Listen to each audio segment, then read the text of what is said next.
Hello, I'm Emma from English. This video is perfect for intermediate to advanced English learners who want to improve their skills in English conversations. So I'm going to share the exact phrases and expressions that you need to do things in English conversations. Like when you want to interrupt someone or you want to change the topic. Maybe when you need to end a conversation. And lots of others as well. In fact, I'm sharing 50 useful phrases that will help you in English conversations. All useful expressions that you need to improve your speaking skills and to help you maintain conversations for longer. So I hope you're ready. Let's get into it.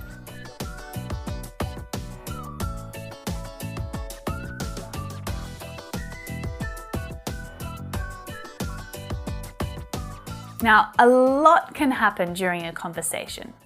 Talking about the topic is one important part, but to speak fluently and to speak with ease, you need to have a range of conversation tools up your sleeve. Because there are lots of other shifts and changes that happen during a conversation, depending on who you're talking to, what's going on around you, and whether or not you're interested or not. Right now, we're going to focus on the tools that you need to move around in your conversations easily and naturally. All right, and if you make it through to the very end of this video, I'm going to share some advanced expressions to help you talk about controversial topics, to help you express your ideas when you know that not everyone's going to agree with you, right? And you want to prepare them for that. Now, if that sounds a little too intense for you, and maybe you want to start by focusing on simpler conversation strategies about just starting a conversation with someone, then I recommend that you first watch this lesson up here. So conversations are always two ways, right? That's what makes a conversation. So as you give your opinion or you share something, it's always nice to invite the other person's opinion, right? And this is a really important strategy to help you extend your conversations, asking for other people's opinions. So what do you say when you're asking for other people's opinions? Well, quite simply, you could ask, do you agree? Very basic. It's quite closed, that question. So what about if you opened up that question to get a more interesting answer? What do you think about that? What's your opinion? Or how do you feel about it? If you want to make it a little more polite, you might say, I'd like to hear your thoughts on that. Or I'm interested to hear your opinion about this. And more formally, maybe if you were at a meeting at work, you might ask, would you like to add anything? And this is just, a nice sort of polite way of inviting other people into the conversation to share their opinion. So what about what to say when you want to interrupt? When someone else is talking and you want to interrupt them, well, there are definitely ways to do it rudely, but of course there are many ways to do it politely as well. Sometimes you have to interrupt in conversations. So of course you could say, sorry, excuse me, is a little more polite. And then you can actually lead straight on with your different idea or your opinion there. Sorry, I thought our meeting was on Thursday next week, not Wednesday. It's just a little brief interjection to help you share a different opinion or a different thought. Now, you can informally interrupt someone to add an idea to a conversation by saying, do you mind if I add to that? Or can I jump in here? And that literally means, can I jump into the conversation right now at this point? I've got something to share. I want to say it. Now, there are some more polite ways to express this as well. You might say, sorry to interrupt, but I've got something to say, or sorry for interrupting. Now, there's not a lot of difference between those two. I would just say that sorry to interrupt is probably used more when you're speaking directly to the person that you're interrupting. And then maybe if you're stepping into a room full of people talking, a meeting room or something like that, then you might say, "Oh, sorry for interrupting. I just needed to share something with you." Now, to go even more formal than that, perhaps if you're working in a hotel and you need to interrupt a customer, you might say, "Sorry, may I interrupt you for just a moment?" Or, "If I may interrupt you for a minute, I'd like to share something with you." Oh, actually, if you don't mind me interrupting for a moment, I'd love to tell you a little bit about the Ladies Project. If you're a woman wanting to develop the confident English-speaking version of yourself that's just as expressive, as intelligent and interesting as you are in your own language, then you should definitely check out the Ladies Project. It's a lively online community that helps women around the world to meet and practice speaking English together. We have real conversations about the things in life that are most important. We can help you to quickly find reliable speaking partners, offer you guidance from native teachers, build your conversation skills, and overcome your fears and your frustrations about speaking English fluently. So if you want to keep improving your English conversation skills, or maybe you're looking for a way to maintain the skills that you've already developed, then I hope you'll come and check it out. We're accepting new members right now, but only for another week. So to find out more, click the link in the description below. Okay, where was I? That was a good example of what to say when you've gone off topic. If you go off topic, it means that you started talking about something. So for example, apples. But while you were talking, you started to talk about something else. You know, maybe you got distracted or you got excited and went off telling a different story. Or even the other person that you're talking to has gone off topic and you're thinking, how on earth did we end up talking about potatoes? You've got to get your conversation back on track, right? And it really is just that simple shift in the conversation. So here's how to do it. So anyway, getting back to my story. As I was saying, where was I? Yes.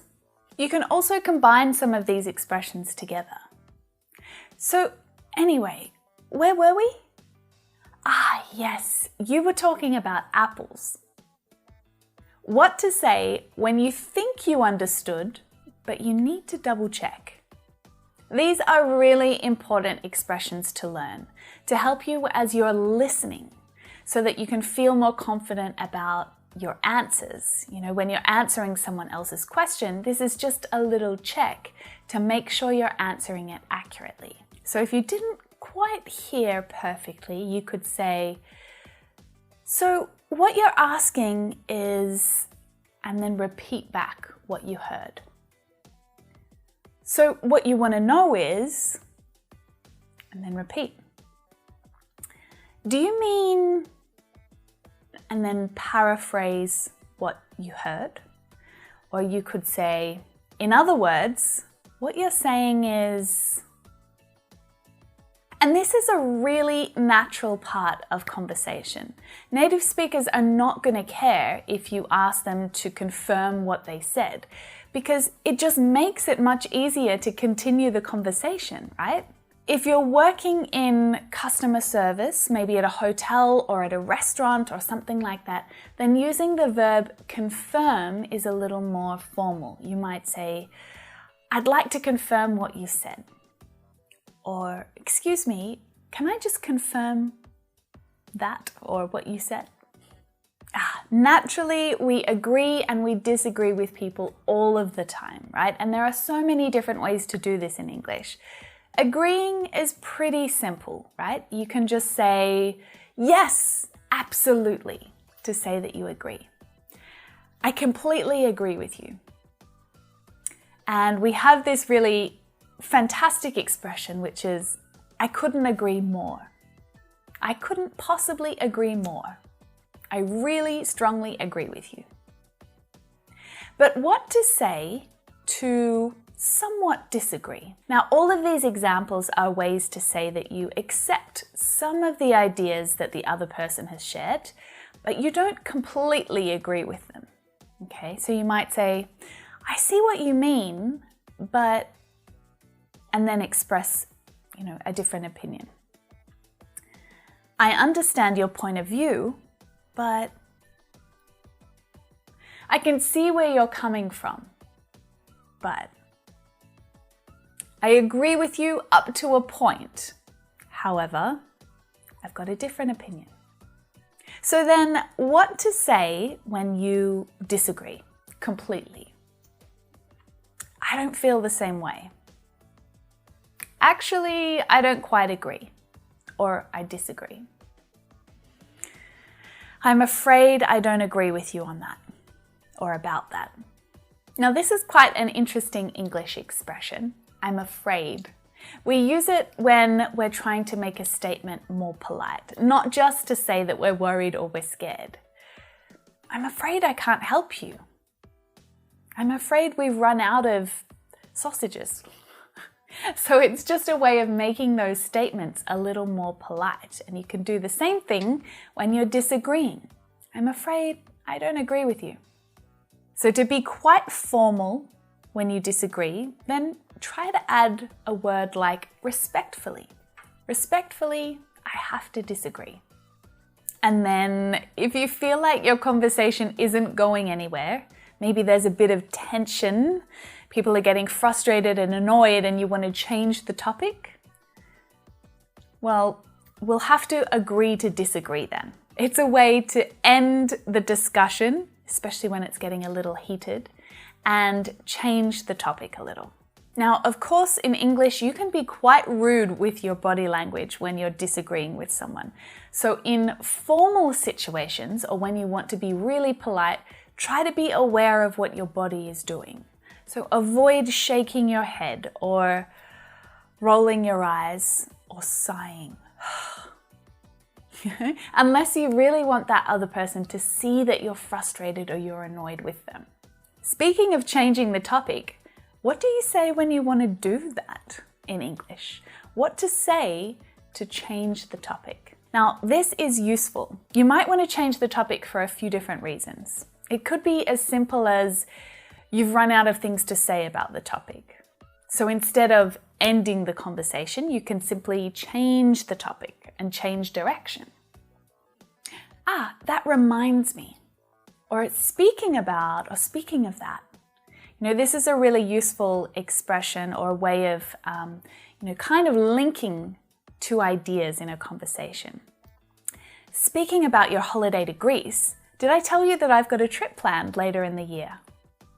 But maybe you just want to introduce something completely different. So then you could try, by the way, did I tell you about this? Or, while I remember. Or before I forget, I've got something I want to say. This has nothing to do with what we're talking about, but I've got to share it anyway. I know this is completely changing the topic, but I've got to tell you. So what to say when you're talking about a controversial topic? Now, this is more advanced conversation skills, but maybe you want to talk about politics, religion, social issues. I quite enjoy learning about these topics and having discussions about these things, but I know that my views will not always be the same as everyone else's. But that doesn't mean that you need to avoid it, right? You just need a few tools and a few tips to help you keep the conversation open and positive. So when you're introducing an idea that you feel like not everyone's going to agree with, then you could try saying, I know not everyone agrees with me, but this is what I think. Or, I know this is a contentious issue. Contentious. And then go on to explain it. It might be an unpopular opinion, but I strongly believe I don't see eye to eye with everyone on this matter, but I think it's really important to discuss this. Whilst you may not agree with my views, I'm definitely interested in hearing yours. I'm not trying to ruffle anyone's feathers here. This is a fun little idiom to say, I'm not trying to make anyone upset or angry. I'm just sharing a different opinion. I'm not intending to ruffle anyone's feathers. What to say when you want to end a conversation. So having one of these simple expressions on hand will help you to politely end a conversation and move on, right? We don't want to get stuck in a conversation. Well, I'd best be off. It's been great chatting. Anyway, I'd better get back to it. Or I'd better get back to work. I'm so glad I ran into you. It's been great catching up. I'll see you soon. Whew, so there you have it. That was over 50 common phrases to help you have more advanced English conversations and help you to maintain those conversations even longer. Now, all of these tools are ones that native English speakers use all the time in conversations.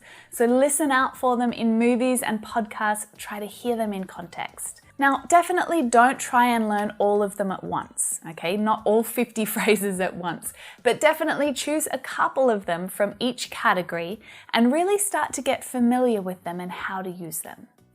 You guys know that you can catch me over on Instagram and on Facebook. And make sure you take a look at the Ladies Project too. I've linked to it up here. You can catch the Ladies Project on Instagram as well. And as always, you can keep practicing with me right now, right there in that lesson.